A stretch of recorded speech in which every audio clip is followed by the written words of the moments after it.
How do you resolve disputes in a mindful way? Welcome to Tea at Taxevity, where you get insights from insiders who make life better, our many clients and friends. I'm Pramod Sharma, the actuary at the Taxevity Insurance Advisory, and when I'm not doing interviews, I'm helping people understand their financial risks and helping them transfer those risks with insurance. Our guest today is Mike MacConnell. Welcome to the show, Mike. Thank you. Happy to be here. Well, thanks for joining us. What do you do when you're not being interviewed? When I'm not being interviewed, I do mediation, mostly at the family level and with adolescents in school settings, helping them learn dispute resolution and peer mediation. I'm also an author. Okay, and we'll be talking about both of those areas in this interview, so it's great to have you here. Now, what causes conflicts these days? Conflicts, I would say the essential ingredient to almost all conflict is misunderstanding of one another. People suffer from communication breakdowns, and that, for the most part, is the source of conflict. Now, are emotions a big factor also? Well, yes, emotions tend to get triggered in those misunderstandings. That evolves into stories we tell ourselves that typically demonize the other party because we don't really take the time to learn their point of view. Okay, and are we getting better at resolving conflicts? I would say we're perhaps getting a little bit better at not getting into them in the first place. We live in a world that tends to be, at least here in Canada, a world that's more tolerant of other philosophies, other viewpoints, and dispositions. So we might be more open at the beginning, but once a conflict starts, once a dispute is underway, I don't think most people are any better than they were 2,000 years ago. Okay, and then where do we need help so that we can improve? Two main areas are my focus for helping people.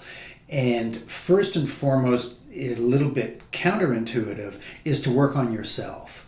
That involves defusing some of your own physical stresses so that you can enter into the dispute resolution process in a calmer frame of mind. Okay, and what do you mean by that? Because that's not what I would have expected as part of the answer. So I'm upset with you over something and I need to work on myself first? If the goal is simply to dominate the other person, then calming yourself down would be the worst thing to do. You want to escalate your energy if your goal is to defeat and destroy the other person. But that typically does not actually resolve the conflict. If your goal is to resolve the conflict, then calming your own body and mind will enable you to engage in the process in a manner that's more receptive. And in fact, neurology has now demonstrated that when we're in an agitated state emotionally, our capacity to think clearly is reduced enormously. If the goal is to come up with creative solutions, it's essential that we be able to think as clearly as possible. Okay, and how would we go about calming ourselves? The calming process has a number of dimensions to it. The physical side of that is probably best expressed through yoga, although there are other strategies, other disciplines that work very well. Yoga is probably the most widely studied and researched area.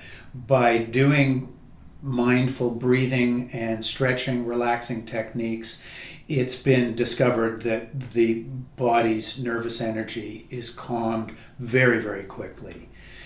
There is also a psychological component, which is often referred to as mindfulness, and those strategies will help to subdue some of the stories we tell ourselves so that we are a little more objective, a little less ego-driven, and perhaps more open to listen to the point of view of another. Okay, can you give us an example of how we might be more mindful? Yes, prior to the actual encounter, to the negotiation session, I will work with people, coaching them in what their story is, and particularly encouraging them to look at their story in a self-critical way. And I don't mean to suggest that their needs are not legitimate. Their needs are legitimate. But when we are listening only to the promptings of our own mind in what would be called a non-mindful manner, we sort of take the ball and run with it. We tend to justify sometimes quite extreme thoughts and quite extreme demonizations of the other. So a mindfulness approach attempts to, first of all, observe what are the thoughts and the feelings that we are experiencing, and then to try to achieve some equanimity, some detachment from that, so that we can evaluate it more critically. What you're saying sounds simple, but I'm sure it's quite tough in real life. Very true. The principles are in fact very simple. There's nothing complex or complicated, but practicing it, particularly when your impulses might prefer to defeat and destroy the other party, to train yourself to be respectful, does take some effort. Okay, so we've done preparation to get ourselves ready for the dispute resolution session. Now we're actually meeting the other party. What do we do there? In the negotiation or mediation session, the central skills are on communication. And there are some very, very practical communication strategies, sometimes referred to as active listening. And essentially they boil down to techniques for calming the discussion and taking time to really show the other party that you have heard and understood their point of view. And how would you do that? Is that by reciting back to them what they said to you, paraphrasing? That's actually very often the case. So typically in the first stage of a mediation, I, as the mediator, will speak to one party and ask them to tell their story, and ask the other party just to politely listen without interrupting.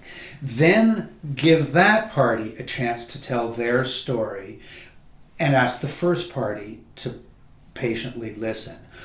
Once that has occurred and they've had a chance to get a preliminary exposure to the other person's viewpoint, we ask them to turn the chairs and actually begin to speak to one another and do very much what you just suggested, and that is for party B to repeat back what they have heard party A saying. Party A can then say, well, no, you got the first part, but you really missed this other thing.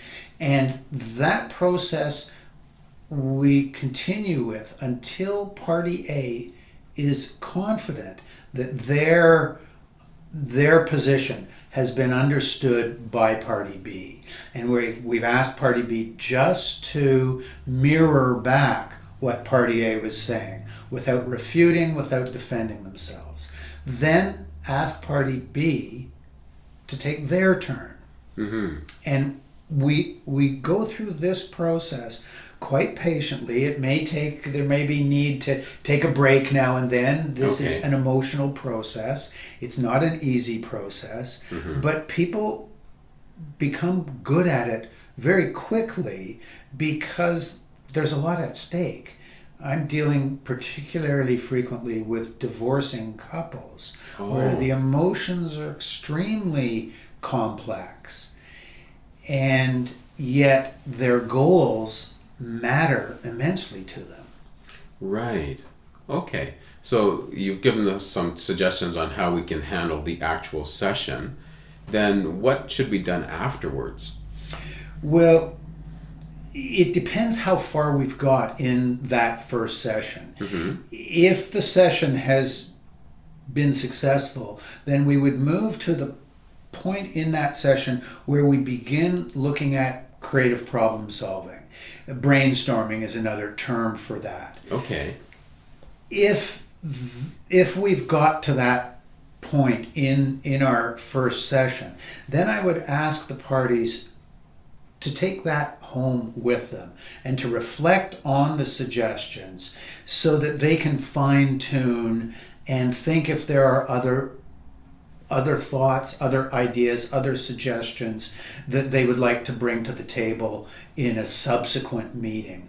It's rare that people are going to resolve all of their issues in a first session, particularly if it's a divorcing couple. Do you have a sense of typically how many sessions it takes? Well, normally 2. I mean, I've been involved in sessions where you do a marathon 6-hour mediation and resolve everything right off the bat. But those would normally only occur if the couple is quite amicable from the start. Okay. Usually it takes 2 or 3 sessions, and depending on the degree of complexity, if there's a parenting plan to deal with the caregiving for children, then it will take more time. Likewise, if the financial situation is complex, then we will often bring in other professionals, financial planners, business assessment people, as well as lawyers who ultimately would be brought in to vet any decisions, any agreements that are arrived at. So normally it would be 2 or 3 sessions. Okay, and then how much time typically elapses between one session and the next one? As much time as it takes for the client to digest what has been presented at the previous session, think about that, and respond creatively and constructively to that. In my experience, it's best if there not be a lot of time elapsing. Couples want these matters resolved, but we don't want to be impatient about it either. We're not setting a stopwatch. We want the results to be beneficial to both parties. It's not a win-lose goal here. We're trying to create a win-win situation. Okay, that makes sense. I understand that you've also been writing a book. Yes, I have. What's the title? The title is Yoga of Divorce, a mindfulness approach to conflict resolution. Okay, now that title is a little unusual, yoga and divorce. How did you come up with that title? Well, yes, it is. Yoga actually means unity, and divorce is about the splitting of a unity. But I came up with the title initially through my own experience, where my own practice of yoga calmed me sufficiently that I was able to go through the process constructively and amicably in 5 months with only 3 hours of legal bills. That was very different than a number of friends of mine who found themselves embroiled for a number of years and hostility levels rising and rising. So it occurred to me that a mindfulness approach actually keeps the two parties in the same circle, much like the yin-yang symbol, where you have a dark and a light half to the circle. They're bound within a sphere. And this is the same with divorcing couples, particularly if children are involved. They're still a family. The two sides of that circle may be going in opposite directions, but they need to respect one another and respect that each other's needs are still to the benefit of the whole family. Okay, that makes a lot of sense. I just think that if I brought home a book with that title, then my wife may wonder why I'm reading it.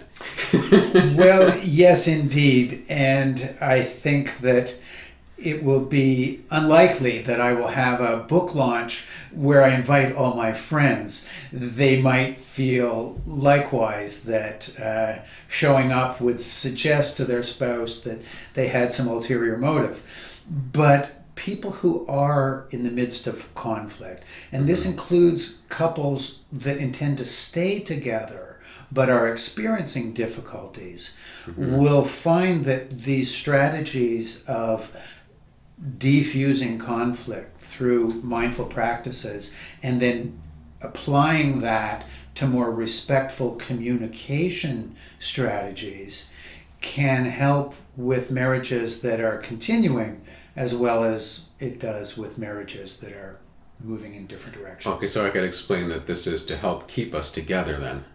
Perhaps I will have to write a sequel on the yoga of healthy relationships. Yes, you could have a whole series. Is there a key message you'd like to leave with our viewers? Yes, the key message that I would like people to take from my approach to conflict is that both sides have legitimate needs, and we find our own needs best satisfied if we respect the legitimate needs of the other. Okay, that makes a lot of sense. What's the best way for people to reach you? They can reach me at my website, which is Mike MacConnell Mediation Coaching, or my email address, mikegmcconnell@gmail.com. Well, thanks for dropping by, Mike. Thank you very much. Thanks for joining us for Tea at Taxevity. The Taxevity Insurance Advisory helps you understand insurance and bridges gaps in your coverage. There's no premium for peace of mind. How healthy is your insurance?